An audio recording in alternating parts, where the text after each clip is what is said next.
Okay, well, I think we'll make a start then. So thanks everyone for joining today, and welcome to today's Community Hub event from DDRC, the Defence Data Research Centre. I'm Steve Schneider from the University of Surrey. I'm the host for today's event, which is around the topic of resilience. I'll say a few words first of all to introduce DDRC, and then I'll introduce today's event. So DDRC, the Defence Data Research Centre, it's a consortium led by the University of Exeter, supported by two other universities, University of Liverpool and the University of Surrey, as well as the Digital Catapult and the Defence AI Centre. So we're working with DSTL. We're a cross-disciplinary centre involving both computer science at Exeter, cybersecurity at Surrey, Exeter Business School and social science at Liverpool. The centre is focused on problems relating to the use of data in AI and data science, particularly in the context of defence and security, and of realising the value of data, understanding how data is used, and addressing the problems that there are to do with data in that context. So as part of our activities within the DDRC, we run a monthly online event. This month's is hosted by the Surrey team. So Surrey team is the Surrey Centre for Cybersecurity within computer science. So in the context of this particular centre, at Surrey, we're looking at data resilience, particularly from the perspective of cybersecurity. So that's going to be the focus of our event today. We'll be using SolarWinds cyber breach as a case study to provide an example of the kinds of issues to be concerned about. I won't say too much about SolarWinds as we're about to hear more about it. But this was a particular kind of cyber attack known as a software supply chain attack because it exploited weaker parts of the software supply chain, so the ecosystem that that any organization is part of. It raises questions about how we can keep such digital supply chains resilient and maintain their integrity. So we'll have a presentation on SolarWinds to set the scene, raise particular issues, and then we'll have a panel discussion around those issues. So there'll be an opportunity for the audience to ask questions or to make contributions during the panel discussions. And I'll ask you either to type your questions into the chat or save them up to ask during the discussion. So we'll manage the discussion after the presentation. So with respect to the panel members, I'll just introduce those that we have on the panel today. So I'm Steve Schneider. I'm a professor of secure systems in the Surrey Centre for Cybersecurity, and I'm also the Surrey lead within the DDRC. So then we also have Dr. Rizwan Asghar, an associate professor also within SCCS, Surrey Centre for Cybersecurity, working in the area of cyber resilience. He'll be introducing us to the SolarWinds case study with an initial presentation to kick off our session, and we'll use that to kind of show the challenges. Then we have Dr. Ifat Gayas, who's our researcher on the project. She's got a background in AI, data analytics and machine learning, and she's been researching into this area within the project. And then I'm very pleased to also welcome Professor Glenn Parry from the Surrey Business School, Professor of Digital Transformation, and also co-director of the Decade Centre for the Distributed Digital Economy.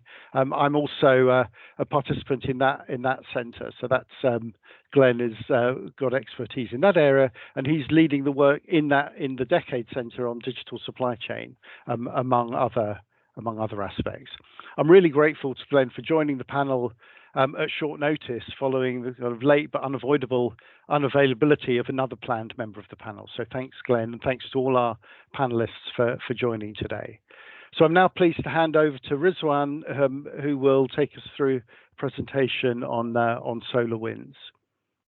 So I'll stop sharing and we'll hand over to Rizwan.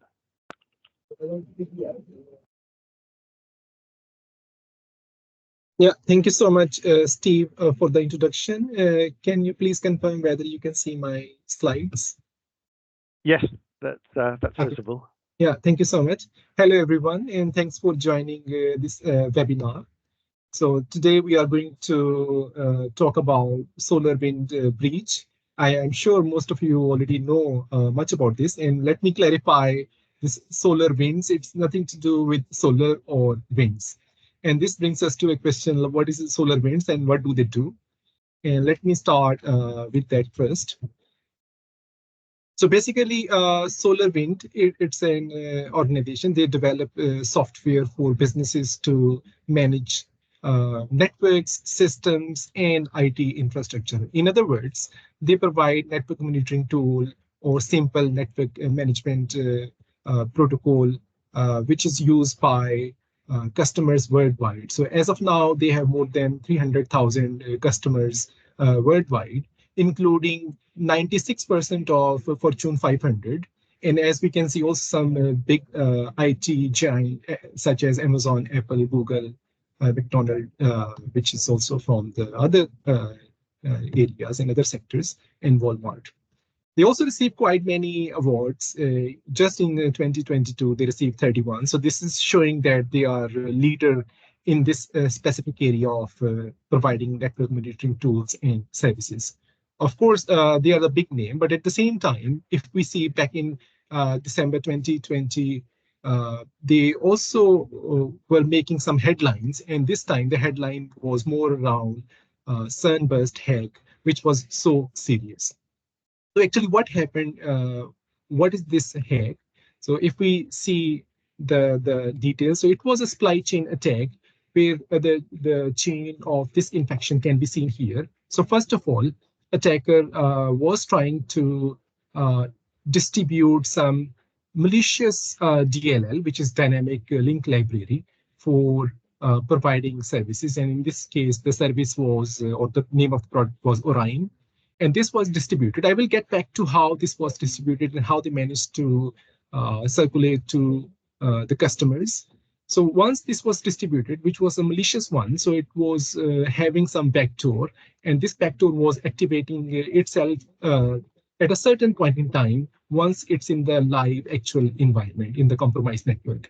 But here, this is not new. I mean, this is a very common technique not to exhibit behavior which is malicious. And two examples I would like to mention include the very first one is Stuxnet, which was activating itself once it was in the actual live environment.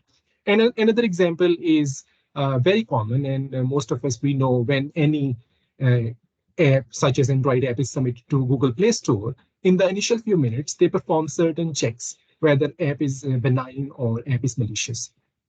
There was a team of researchers who tried to dissect Google Bouncer, which is performing all these checks in the first initial minutes. And they wanted to make sure in the initial few minutes, uh, the app is not behaving maliciously or not collecting any information. So in other words, having this backdoor and initiating in the live actual environment is a very common technique used by many.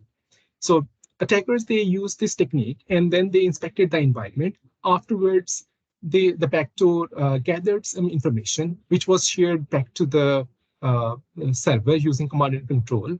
And afterwards, attacker was also able to send some commands and receive some responses via another command and control server, in which case it was possible to also do credential theft, doing some privilege escalation, and much more. And now the real question is how they managed to have this sunburst and how they managed to have this attack successful. So to this end, so they had the malicious code hidden within this SolarWinds Orion DLL file. And this was digitally signed. And I will also get back to how they managed to have a legitimate signature on this DLL. So this backdoor was communicating via HTTP to third-party servers. And after the initial period of up to 2 weeks, it was also receiving information and executing commands, including the ability to make the file transfer, executing files, profiling the system, rebooting the machine, and disabling system services.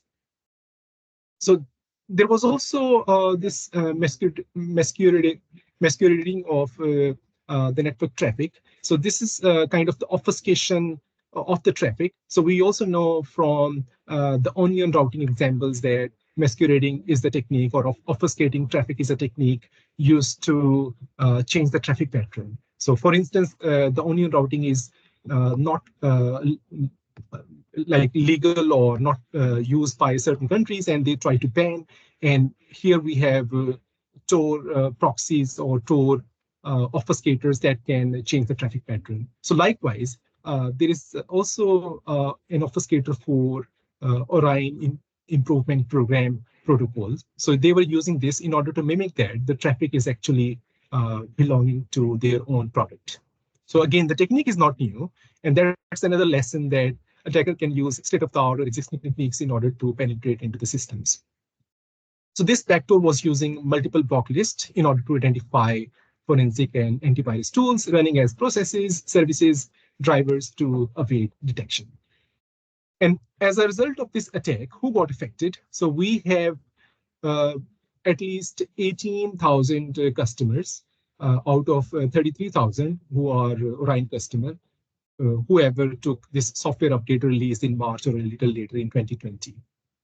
And the attacker appeared to have been targeting specific organizations, primarily the US government agencies.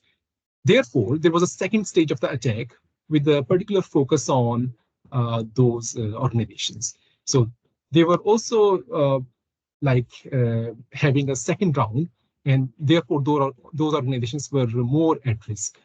Nevertheless, anyone that downloaded this software update was initially at risk. In November, the question is how they managed to discover whether this is happening. So in November 2020, an analyst at Mandiant observed something unusual in the firm's multi-factor authentication scheme. They found that there is some employee who is trying to sign in from an IP location, and this IP location was not from the office, nor from the location of this employee's home, but it was a different one. And they also found, which is the root cause of the problem, a golden SAML attack, which seizes control of credentials and grants extra privileges. He was also able to, attacker was also able to create new accounts with unlimited privileges. So they found that attackers stole some tools used by the firms to find vulnerability in clients' systems. And I think that's another lesson, how we protect sensitive tools and what kind of mechanism we have in place to protect those tools as well as the data. As a result of these findings, they also called NSA to report these problems. And this is where the hunt started. And then they also had a public announcement with all the details with a specific mention of these tools which were stolen. And if we see traffic logs, there were also mysterious comms showing that SolarWinds is running, and Mandiant was running Orion, but it should have only contacted SolarWinds for updates only. But they analyzed that the version they installed after 24 hours, it was having malicious DLL with 46,000 lines of code performing most of the legal actions, but there was also one illegitimate action, and they called this Sunburst. Then they quickly confirmed the presence of Sunburst, and then a team of experts was contacted. And they also discovered that 71 SolarWinds email accounts, they were compromised. They couldn't track everything as attackers, they wiped some logs.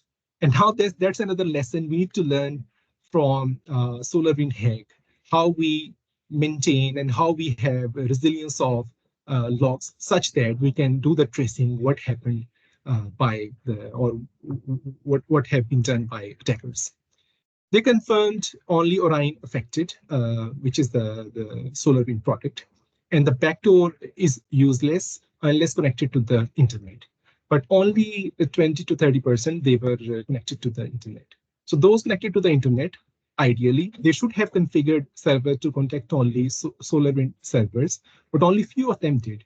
And that's another lesson we have to learn from SolarWinds hack, that when it comes to configuration, we also have to pay attention. And if we don't configure properly, these kind of problems we can run into. or otherwise, if we do this properly, we can avoid such problems or minimize the likelihood of these issues. Attacker also adopted a pattern, and they use SandBurst to see if the target it is the target of interest, and if so, they can also install a second backdoor, and this is called tier drop. So finally, there was this CISA issued an emergency directive to disconnect SolarWinds so that the organizations they can stop using this, and finally some fixing work started along with the lawsuits. So thank you very much for listening. And now it's time for questions, and this is where we have the panel discussion.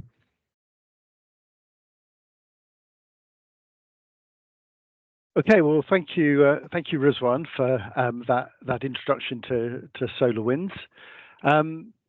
So SolarWinds raises all sorts of questions around data resilience and so on.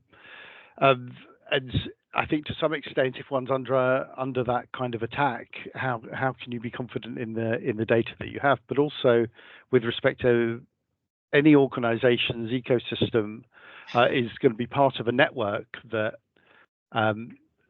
of organizations that are all contributing to what's going on, pulling in information from third parties and so on. And there are questions around how resilient how you can have confidence in the data that you're pulling in, or the information that you have access to when you're not responsible for creating it in the first place.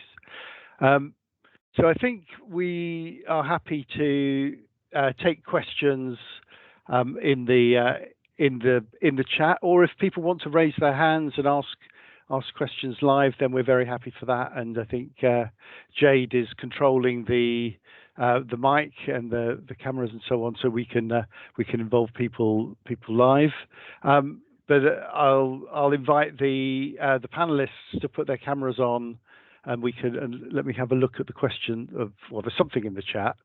Oh, it's Jade saying, so if you have questions that you'd like to raise, then please do so. While you're thinking about these, we can ask. I'll ask one first of all for Rizwan, but then I see Alan is raising a hand. Maybe we'll start with Alan Brown then. So I guess Jade, you're controlling the mic and so on. Can we invite Alan in to? Yes, absolutely. Cameras and mics can be turned on. Hey Steve, can you hear me okay? Yes, I can hear you. Okay, yep. Thank you, and thank you, Rizwan, for the presentation. I wanted to just ask maybe an opening kind of softball question, just to get things moving. For some of us who've been around the block for a few years, these things have been challenges from the first days of the internet and from the first broad use of software, from computer emergency response teams at CERT at SEI, where I was working for many years. They were trying to deal with some of these same issues, and a lot of the challenges seem to be very similar about the issues within commercial software, sharing of information, cultural biases, all sorts of things. And I'm wondering how you view the progress over the last few years in these areas. Is it simply everything's more connected and we've got more of everything and we've got more powerful computing facilities, so things are harder? Or is there something different going on in the last few years that is making this more challenging? All right. Thank you so much, Ellen, for such an interesting question. In my view, yes, you are right. We have different initiatives, and given those initiatives there, if we see the problem is not new, it's a very old problem. And even I was relating to state-of-the-art techniques, and these are already there. Even we are aware why we are not implementing any policy, procedure, or controls in order to minimize that. To this end, I would say in cybersecurity area, and specifically talking about resilience, I think after every attack, we want to learn from that, and we want to apply we want to develop the next action plan. And this is something which is not one-off. So if we just have a firewall, if we just have some system for the detection, or we have some policy, procedure, or culture, this is not one-off. We need to evolve. And I think what I see, what I appreciate also is we have all controls, all policy and procedure, which are already there. But what is missing at the moment in the last many years? So the evolution process is not up to the speed. So, for instance, if we know that like configuration problems are there in organizations, they were not configuring, and now the question is whether SolarWinds, they already had some mechanism in place to make sure the configuration is ensured, and it's only SolarWinds servers that are contacted. So this was missing in the first place, and this is a very basic countermeasure we can have in order to minimize the likelihood. Of course, we can at the end, all we are trying to is minimizing the possibility that such attacks can happen again. And there are a bunch of actions and bunch of strategies or policies that can be developed. But the most important is how we evolve after every hack. And if we are not learning from those mistakes, then we are back to the same problem which we are having since day one of the internet. Thank you, Rizwan. Yeah, sorry, Alan, go ahead. I was just saying thank you for the overview, and I think if we look back at what's happening in organizations like FIRST, the Forum of Incident Response Security Teams, we get a good sense of the challenges and the issues that are being faced. Thanks, Rizwan. Yeah, I think the greater and greater interconnectedness and speed is making things harder. It's impossible to isolate yourself and to have complete control over all aspects of your system, of your digital system, and so on within your organization. You have to be dependent on actually hundreds of suppliers that are providing libraries and different parts, and that's just the nature of how software and applications run for organizations these days. So I think it is getting harder, and the devil is in the detail for understanding how these attacks can come through. I see there's a question in the chat. How were they able to circumvent the digital signatures at the start of the attack? Do you have any insight into that, Rizwan? I have a vague idea, but yep. So basically, the way they managed to circumvent the digital signature was because they had this SAML golden thing. Using that, they were able to create new certificates because it was token signed certificate, and they managed to do that, and they can do for as many certificates as they want, and they can do or generate as many users with like super kind of access as they want. That was the underlying problem. But at the same time, in those times, they also said that the CEO of SolarWinds, they made a statement. Actually, we had an intern who was using SolarWinds 1 to 3 as password, and using which it is possible to gain access to the server, upload the code, and that's another attack surface they pointed out. But of course, I mean, for this sunburst, the original issue was this signature and unprivileged access. But even if that is the case, still we have some lessons to learn. So why in the first place they hired some intern and didn't train with very simple setting that we should not be choosing the very straightforward passwords? That is the first question. So the training for that intern is missing, and why they are not performing like all those checks which should be present in order to minimize the attack surface. Yeah, that raises an interesting issue, and I'd like to try and bring Glenn in on this one. So you talk about the training of the intern, and obviously the human element is a very important part of any system. It's not only the technical aspect. These are socio-technical systems, and things like the training are important. I understand they use that as a way into the SolarWinds system in order to add something into the code before the digital signature was applied, but that was already by exploiting the vulnerability through the vulnerability that Rizwan says.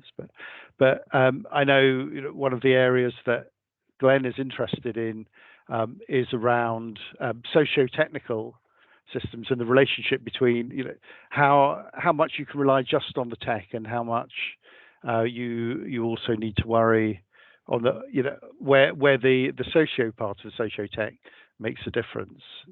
So I don't know if you have anything you might like to say about that, Glenn.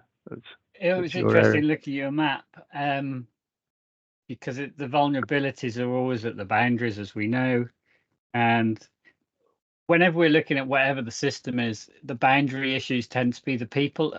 And if we're really taking a holistic systems perspective, we've got to include the people within our boundary.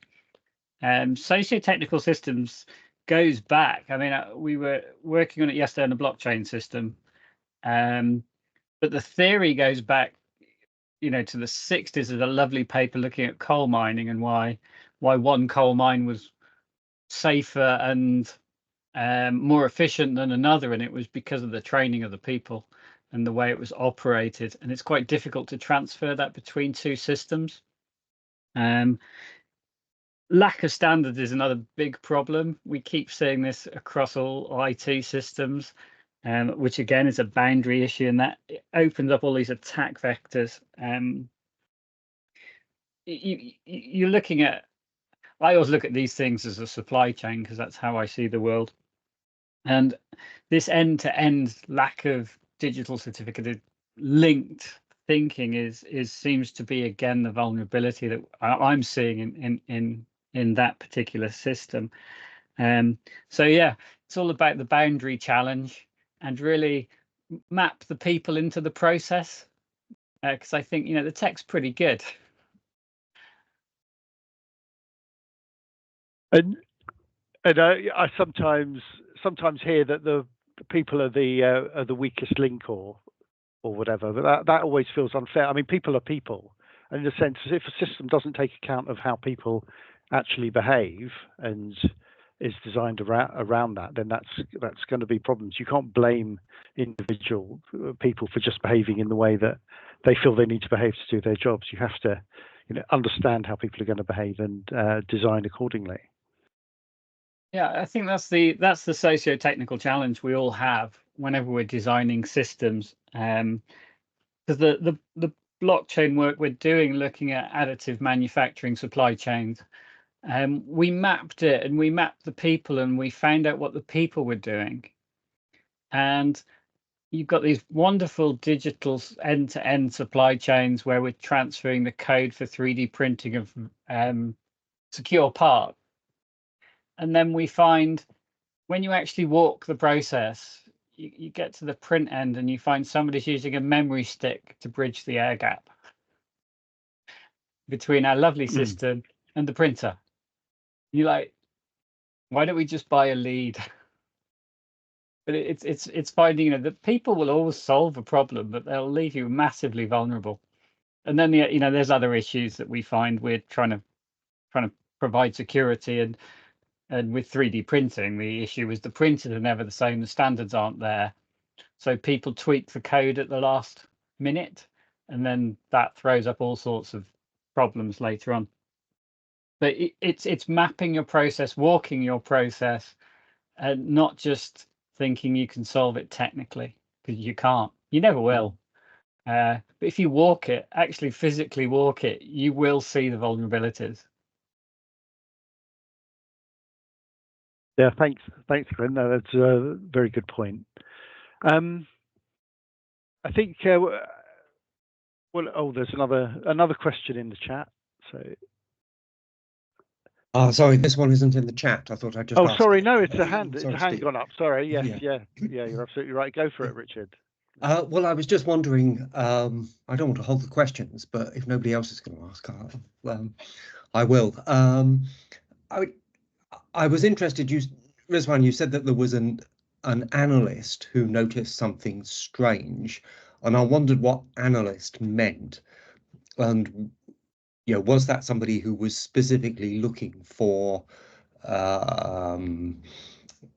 breaches of security, or was it just somebody doing something who happened to notice something strange? And then I was wondering about what are the what sort of systems might there be to have detected this earlier than, because I imagine that it's very difficult to make anything wholly secure. But it seems as though this got quite a long way before it was actually detected, and I wonder what you can do to detect it closer to the boundary. Oh, yeah, thank you very much. I think that's very, very interesting how they discovered out of the blue that this is happening. So let me add that back in 2006 and 7, I was an employee of FireEye, which later on became Mandiant. And this was the analyst from Mandiant who was working or discovering this issue. And based on like my own experience when I was working for FireEye, they have a team and they have a practice of testing the behavior of the system in the live setting and what are the things going on. They do some testing on existing ones, or they feel it looks suspicious, and then they also start monitoring and analyzing with a team of researchers. And my educated guess is it's most likely one of the researchers who is investigating that specific product or analyzing the behavior uh, of this Orion product. So as a result of this investigation, I believe they discovered. Of course, there is no right and wrong answer. They could have discovered much earlier, and they could have done what they discovered later on, because the issue actually was much earlier than that. It's all about perhaps how frequently any organization who is providing services. So of course they test before they start releasing a piece of software. But once it goes in the actual environment, what is the frequency of making the test in the live setting? How frequently they check whether their configuration is also fine? And just to add to the complexity, so these days we are also outsourcing IT development services to third parties, and this is raising other questions. I mean, we already have problems within developing any secure application, and when it's outsourced to the third party, to what extent they follow those instructions. And we are also relying on different libraries, and whether it's a crypto library or any other library, and to what extent that is secure. These are all the question mark. And if we see in the real world, if we take an example of construction industry, if before they start developing any building, they first have a blueprint and they also have an exit emergency plan. But if we see software IT industry in the development or writing a secure piece of code, unfortunately, we are not only missing the essential steps. We don't have, I don't know whether we have any cybersecurity emergency plan, or do we have any resilience plan? And what is the frequency of testing if something goes wrong? Do we perform those checks? I think these are all question mark which I feel are missing. So whose job is that then? Who? I perhaps it's unfair to try and point the finger, but in this particular case, who should have done what earlier? I mean, it seems as though there were lots and lots of things which didn't really work. But is it the responsibility, for example, of SolarWinds to have some sort of additional monitor which is monitoring the frequencies? I've forgotten the name of was it Omni or something like that, which was communicating more frequently than expected. With hindsight, you could think that you should perhaps monitor those sorts of communications to see if there's anything anomalous. But whose job is that? Is it the job of SolarWinds, or is it the job of the client who has installed the SolarWinds software, or where does responsibility lie? Again, I can share perspective from two different angles. One is from DORA, which is Digital Operational Resilience Act. And I think this is also linking very well with what Glenn mentioned. So at the moment, in terms of cyber resilience, maybe we are lacking certain standards. And if something goes wrong, what are the regulations in place we already have? So DORA, or Digital Operational Resilience Act, will take effect from early 2025, and in which we also have not only what we are having in-house, but if we are relying on third parties, and this is only, by the way, for at the moment for financial sector. So if financial sector is relying on ICT services by third party, they have to manage not only risk register for themselves, but also if they are relying on third party, they also have to manage risk for them. That is definitely one angle. So it's the responsibility not only of one organization, but also third party you are using. You have to manage their risk. But having said that, the other angle I would like to bring in is I noticed that NCSC in the UK, they already developed quite interesting exercises, tabletop exercises, as well as a simulator. It's a very starting step. I don't say it's perfect and it's having everything, but it's a very good step. And they have these exercises in a box in a very controlled setting where you can test your system. And there are certain questions at the end. And these questions are: how frequently do you test the system in the live setting? Do you do the monitoring? And if something goes wrong, do you have a strategy? And what is missing over there? And I think this is more specific to the product being used, is if some hack happens, and learning from the lessons, like whether it was because of the logging, because of the poor training, because of other issues. So what strategy we embed within the existing practices? I think that's a question. And now, whose responsibility is this? One option is, of course, SolarWinds itself, checking configuration of their customers. That is one angle. But also at the same time, customers, they also should be making sure if they are running something, how frequently they check if something is malicious. Maybe it's because of Orion product, which was in this case the main issue. But it could be also other bunch of reasons.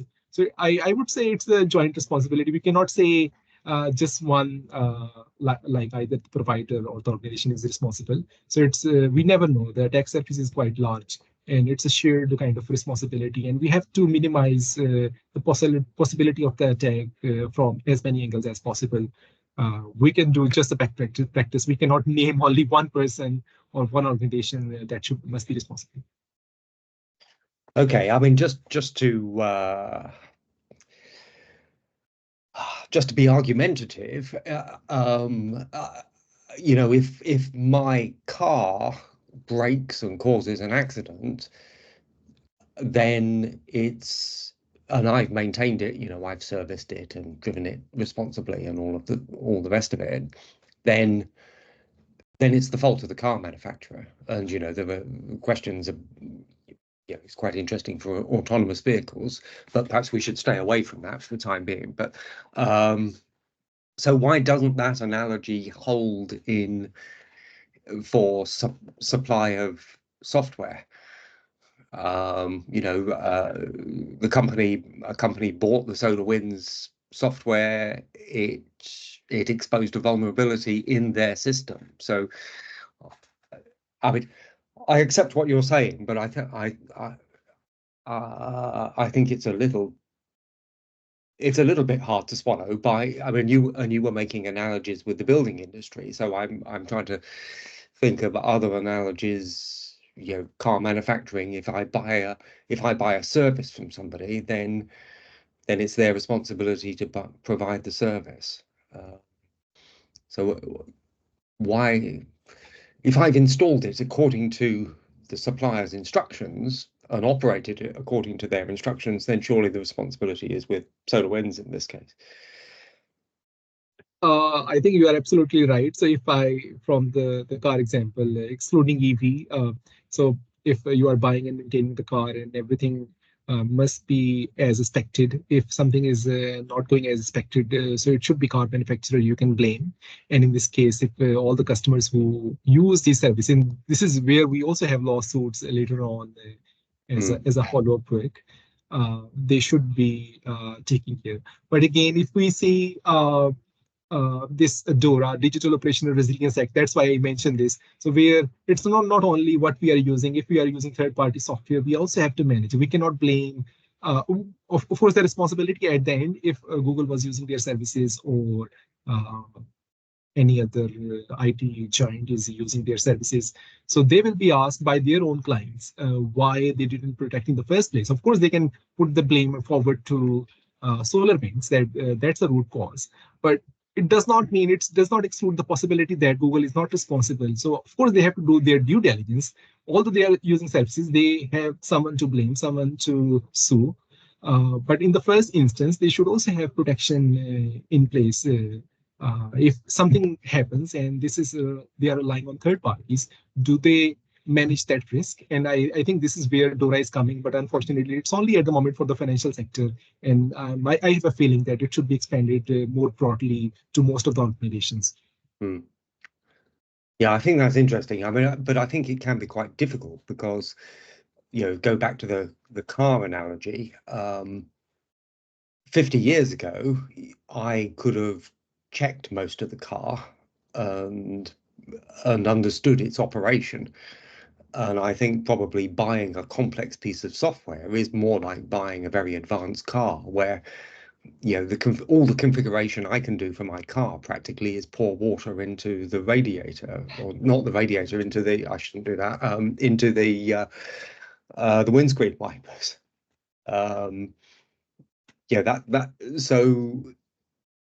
So I think that because these are such complex products, it's almost impossible to understand their operation. And if you understood their operation well, perhaps you wouldn't be buying that service or that software or that product. Which I think I'm trying to be nasty to SolarWinds. I'm trying to blame them for all of this. I think yeah, you're right. I think you're absolutely right. And if I see SolarWinds, I mean, I took this the data recently this week, how many companies are using. So of course, that is still the number has grown like nearly like 10 times total number of customers compared to Orion, which was only having 33,000 customers. But also they receive awards only in 2022, 31. And it's used by 96% of Fortune 500. So meaning despite the fact, all these companies, they know they were hacked in the past, they are still using the services. I think, again, coming to the car analogy, of course, I mean, if you're not happy, you are suing, you should be stop using the car and maybe you buy another car. But here, the real question is, this happened 4 years ago, or maybe 3 years ago, and still these companies are using services. They don't have many options other than the fact that SolarWinds, they have to fix the problem and they have to come back with a solution or lessons. But in the first place, yes, they are responsible. They must be identifying these issues in the first place. But does not mean these companies stop using their services. I think the way that the software industry has grown up, software, unlike things like cars, has always been shipped as is, and you use it at your own risk in a way. So you'd buy software and it would have bugs in and you get updates and so on, but there wasn't the same level of liability just in terms of software licenses. And that's just the way that, and it seems crazy, but that's the way that the industry has grown up. And I think it is because these systems are so complex. But yeah, the business model from that point of view seems to be doesn't kind of give you the analogy with the car manufacturer who does have responsibility for, if something goes wrong and causes an accident that's traceable back to, their manufacturing process. So there've been discussions from time to time around how that model can be changed. But actually, if you can ship software and people will buy it without you having to have the liability, then why wouldn't you, in a way? And as Rizwan says, people still need to make use of SolarWinds. So I think the kind of power structure is perhaps interesting. Rizwan, you've got your hand up. Yes, indeed. So I just wanted to add, indeed, the business model is different. And with the car analogy, if you are using car, yes, that's a different business model. But here we are talking about supply chain. So if those services are used by big IT giants such as Google, they are relying on that. Whereas here, as a domestic user, maybe you are using car and that's all. Of course, that's another question. If someone is using car to provide some riding services such as Uber, that's another question. Like if something goes wrong, who is responsible? Whether it should be car manufacturer or Uber. So that brings supply chain in the perspective. So here we are talking about supply chain, and in the supply chain, we need to have these considerations that it's not only SolarWinds. SolarWinds definitely is responsible, but also in the supply chain, if we have the organization itself, they must be doing their due diligence as well. Okay, yeah, thanks, Rizwan. So a question for Ifat, actually. So with respect to data resilience and attacks on data resilience, you've been looking at the literature as part of as your role within the project. Could you give a few examples of the kind of countermeasures that you've seen? Okay, so thank you. I will give, but if I take, can you hear me? Yeah, we can hear you. So if I take too much time, just tell me, because there are a few measures I can stop anytime. So in my research, I have come across numerous countermeasures proposed to enhance cyber resilience by preventing, detecting, and mitigating attacks. I will briefly discuss a few promising ones. One effective strategy is the systematic creation of threat models. This approach allows organizations to proactively understand potential vulnerabilities within the supply chain. Insights from these models enable the implementation of targeted security measures tailored to address specific risks. The benefits of this strategy are significant. It shifts the security approach from reactive to proactive, greatly enhancing an organization's overall security posture. This targeted implementation also ensures that resources are used efficiently to combat the most critical threats. However, there are limitations to consider. Developing comprehensive threat models and implementing security measures requires substantial resources, skilled personnel, and time.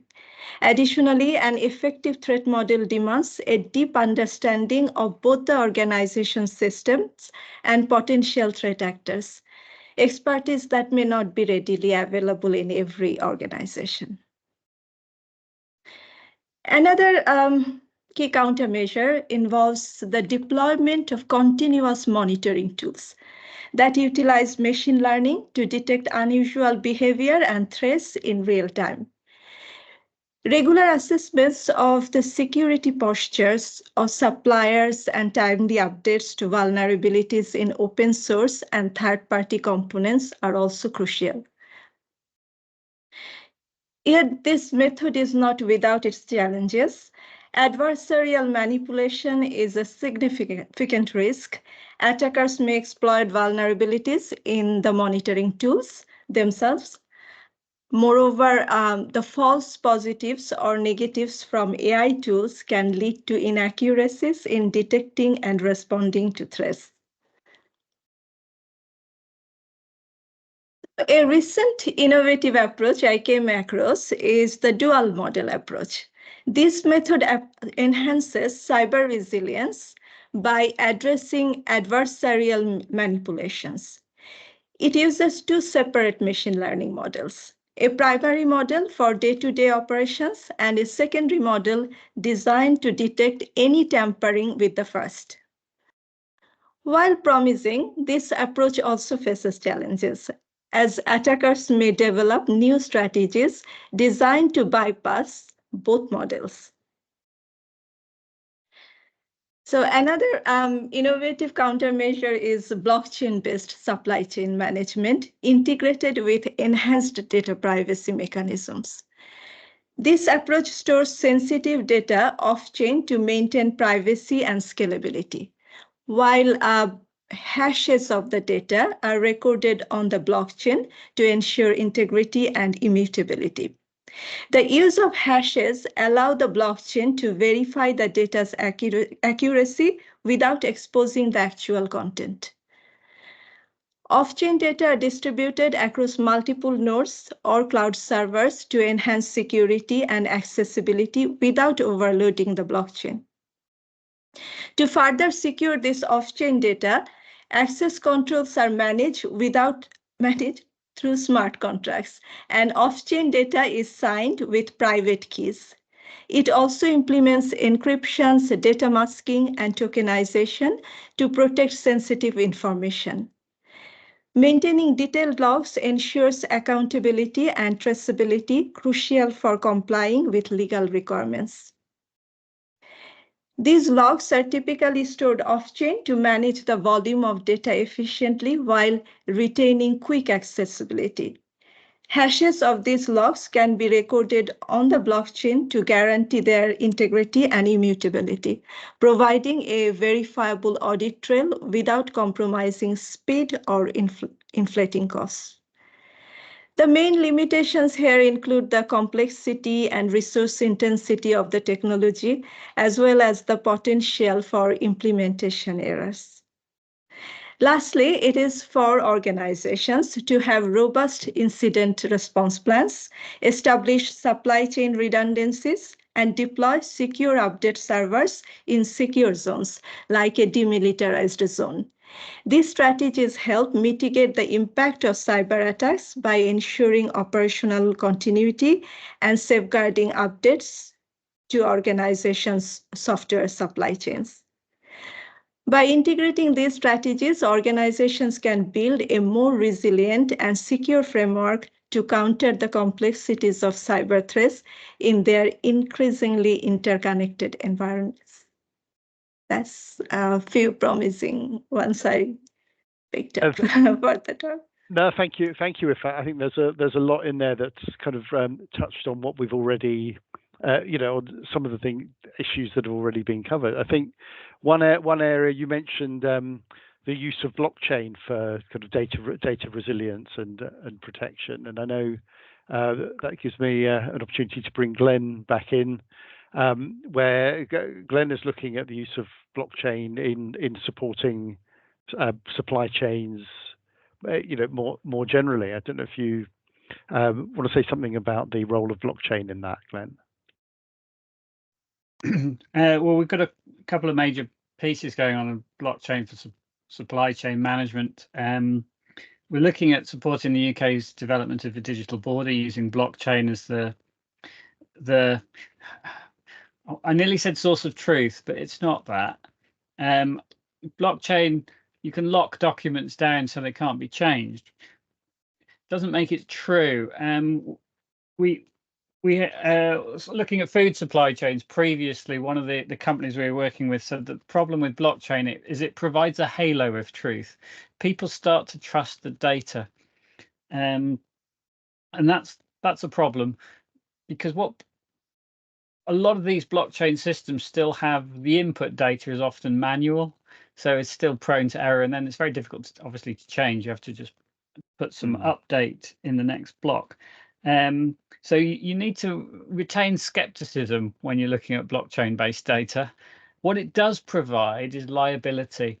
And when you were talking earlier about the SolarWinds stuff, I was thinking, well, if you had a blockchain system logging things, or at least your data log, it would be very difficult to change that. And maybe there's a role for such systems there, at least as a layer 2. You could have 1,000 logs and then lock them down using a blockchain system. Blockchains require end-to-end digitization, otherwise they're very vulnerable. You've got to have large systems, and they're very slow. I am a big fan of the systems, but you've got to understand how they work.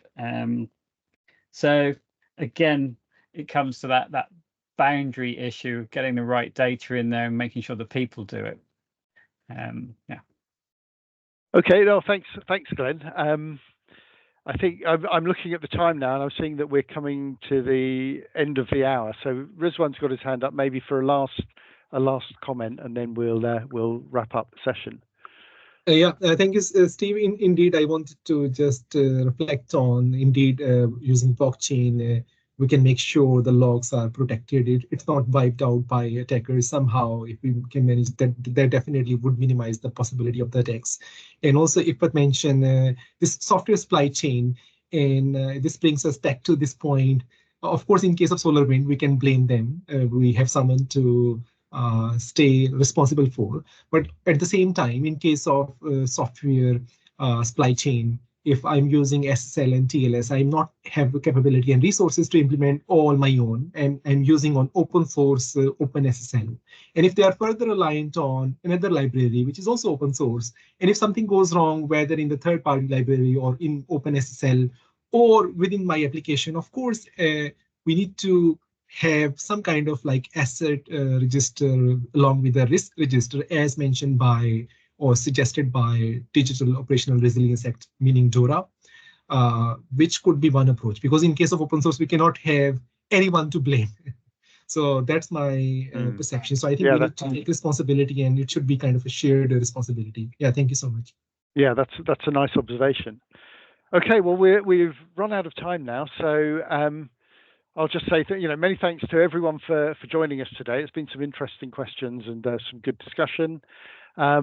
And in particular, thanks to our panel, Rizwan, Ifat, and Glenn for your contributions.